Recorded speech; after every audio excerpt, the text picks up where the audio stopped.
அஸ்ஸலாமு அலைக்கும் வரஹ்மத்துல்லாஹி பரகாத்துஹு. பிஸ்மில்லாஹிர் ரஹ்மானிர் ரஹீம். அன்பான சகோதர சகோதரிகளே, எல்லாம் வல்ல அல்லாஹ்வின் நல்லடியார்களே, இன்று நாம் காண இருக்கும் தலைப்பு உழைத்து வாழ வேண்டும். இறைவன் சிலருக்கு வறுமையையும் சிலருக்கு செல்வத்தையும் வாரி வழங்கவும் செய்கின்றான். வறுமை என்பது இறைவனது சாபமும் அன்று, செல்வம் என்பது இறைவன் நல்லவர்களுக்கு வழங்கும் பரிசும் அன்று. மாறாக செல்வம் என்பது இறையருள். அதனை முஸ்லிம் அல்லாதவர்கள் என அனைவருக்கும் இறைவன் வழங்குகிறான் என்றும் அதனை தேட வேண்டும் என்றும் இஸ்லாம் நமக்கு கட்டளையிடுகிறது. செல்வத்தை தேடுவது இறைவனுடைய கட்டளையில் உள்ளதுதான். அதனை தேடும் முறைகளை இன்றைய உரையில் பார்ப்போம். செல்வம் என்ற இறையருளை தேடுங்கள்.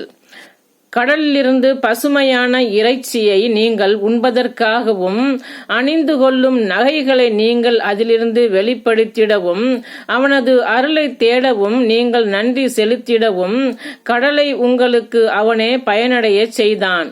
கப்பல்கள் அதை கிழித்துச் செல்வதை நீர் பார்க்கின்றீர். அல் குர்ஆன் அத்தியாயம் 16 வசனம் 14.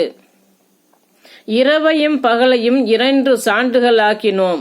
உங்கள் இறைவனிடமிருந்து அருளை தேடவும் ஆண்டுகளின் எண்ணிக்கையும் கால கணக்கையும் நீங்கள் அறிந்து கொள்வதற்காகவும் இரவின் சான்றை ஒளி இழக்கச் செய்து பகலின் சான்றை வெளிச்சமாக்கினோம்.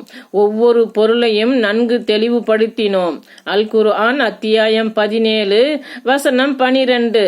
நீங்கள் அமைதி பெறவும் அவனது அருளை தேடவும் நீங்கள் நன்றி செலுத்திடவும் இரவு பகலை ஏற்படுத்தி இருப்பது அவனது அருளில் உள்ளது. அல் குர்ஆன் அத்தியாயம் 28 வசனம் 73. உங்களது இறைவனது அருளை நீங்கள் தேடுவதற்காக அவனே கப்பலை உங்களுக்காக கடலில் செலுத்துகிறான். அவன் உங்களிடம் நிகரற்ற அன்புடையோனாவான். அல் குர்ஆன் அத்தியாயம் 17 வசனம் 66. தொழுத பின் உழைக்க வேண்டும். தொழுகை முடிக்கப்பட்டதும் பூமியில் அலைந்து அல்லாஹ்வின் அருளை தேடுங்கள். அல்லாஹ்வை அதிகம் நினையுங்கள், நீங்கள் வெற்றி பெறுவீர்கள். அல் குர்ஆன் அத்தியாயம் 62 வசனம் 10. செல்வத்தை சேர்த்து தர்மம் செய்ய வேண்டும். தமது செல்வங்களை அல்லாஹ்வின் பாதையில் செலவிடுவோருக்கு உதாரணம் ஒரு தானியம். அது 7 கதிர்களை முளைக்கச் செய்கிறது. ஒவ்வொரு கதிரிலும் 100 தானியங்கள் உள்ளன. தான் நாடியோருக்கு அல்லாஹ் இன்னும் பன்மடங்காக கொடுக்கின்றான். அல்லாஹ் தாராளமானவன், அறிந்தவன். அல் குர்ஆன் அத்தியாயம் 2 வசனம் 261.